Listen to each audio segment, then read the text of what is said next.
When you understand personality preferences, you can more readily appreciate the differences between you and the people who are closest to you, such as your spouses, maybe your partner, your children, your friends, even other family members.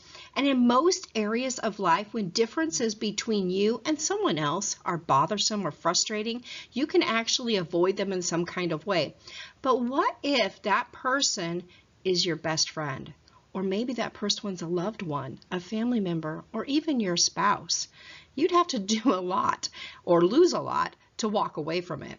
So knowledge of personality type allows us to see the differences as those, just as being different, not right or wrong, we're just all different.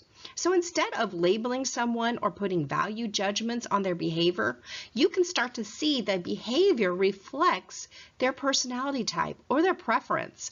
And it's not really designed to offend you or frustrate you or make you angry. Many couples can learn to appreciate the differences and even can see them through a humorous light. The ENTP personality is very fun. It's inventive, innovative, enthusiastic, spontaneous. And spontaneous goes along with that perceiving side. So that preference tends to be more flexible and spontaneous than the judging would be.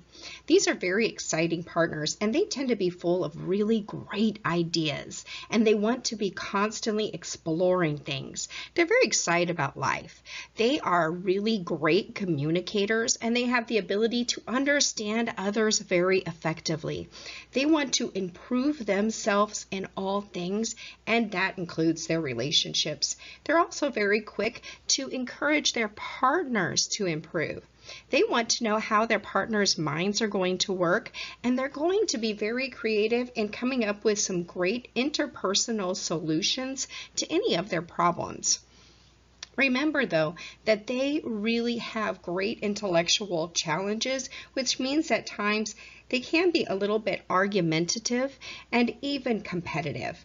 But that doesn't mean that they may love somebody less. They just really need that competitiveness and that argumentative side in order to really feel the challenge in life.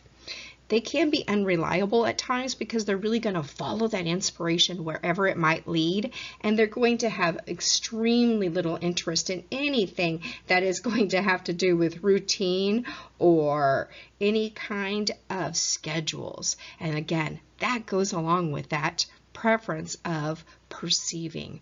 Now, the ideal mate for an INTP is that they need somebody who's going to be ingenious, competitive, perceptive, and supports them in their ever-changing interest schemes and even their social pursuits. The ENTP tends to be very good-natured, upback, and very, very laid back. They're excited about life, and they're excited to share what they know with people that they love.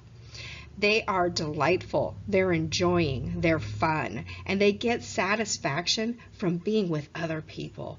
They are very enthusiastic about life and full of great energy. They love discussing things, they love interacting with people, they love debating, and they like to be competitive. And this makes them prone to really initiate some kinds of arguments at times, so be sure that you don't get offended by that. They are gregarious and charming, and they do at times have problems, though, with neglecting a close relationship when they get too involved in a new pursuit or something they're interested in. Their strengths are that they're popular, enthusiastic, and upbeat. They're very charming. They are also excellent communicators. They are interested in self-improvement, and they like to see their relationships grow. They are laid back and flexible, easy to get along with. They're big ideas, always looking for a new scheme or a new idea, and they take their commitments very, very seriously. On a weakness side, they get excited about anything new, and they might change partners quite frequently. They also have a tendency to not really follow through, especially on their plans and their ideas. And at other times, they love the debate so much that it creates arguments and a lot of competitiveness that doesn't need to really be there. They're big risk takers and big spenders. This means that they generally are not very good at managing money, though. The goals for their intimate relationship are similar to all of their personal goals, and that's improvement or growth. They want to ask themselves questions as how can this relationship be improved? Where is the relationship headed? Am I growing in the relationship?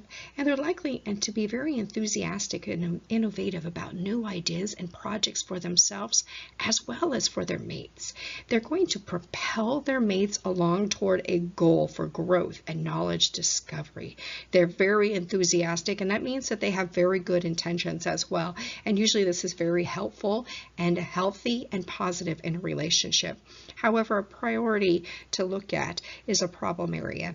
And that has a tendency that they don't really follow through with their schemes, which is very frustrating to their mates, especially after they've convinced that mate that this is the way to go. They are very, very exciting. So remember, though, that with that excitement is going to come that downside as well. Now, this also, because of this lack of follow-through, is going to lead the partner to believe that at times their ENTP partner is never going to follow through with what they say. They'll never do anything.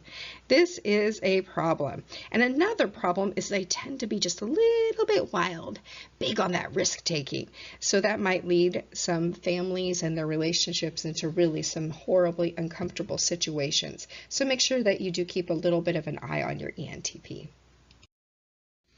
Intimately, they're very enthusiastic, and that means that they want positive, constant growth. They're attentive, they're involved, they're going to be very touchy and questioning, and they are going to enjoy spontaneity. They like to embrace the new ideas and adventures, and they're going to look at their intimacy as a physical act which really shows how they feel, their affection, and they want to really express that affection.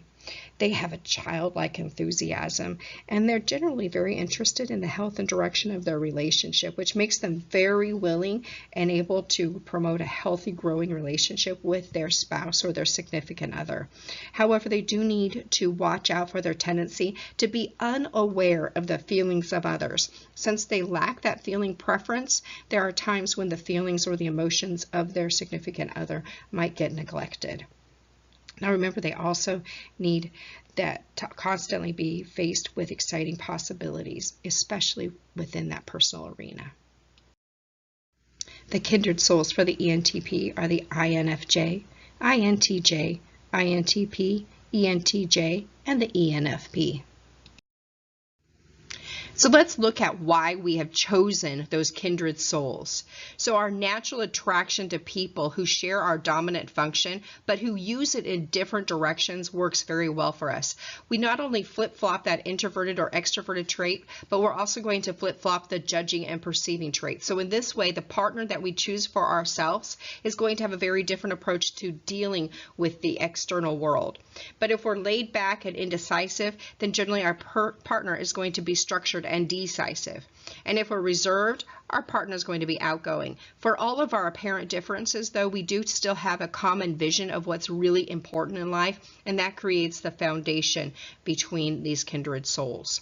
Although we really believe that this model is going to work well in finding and maintaining healthy relationships, it's important to remember that it's only a guideline. Just a guideline to help understand and to give some tools and some ideas of things that value in a relationship, but they're not meant to be followed strictly. So remember that any two well-developed individuals of any type can make a relationship work, and work is the key problem here and the key concept, because there's no such thing as an effortless relationship. So don't use these ideas as an excuse to really dump your relationship.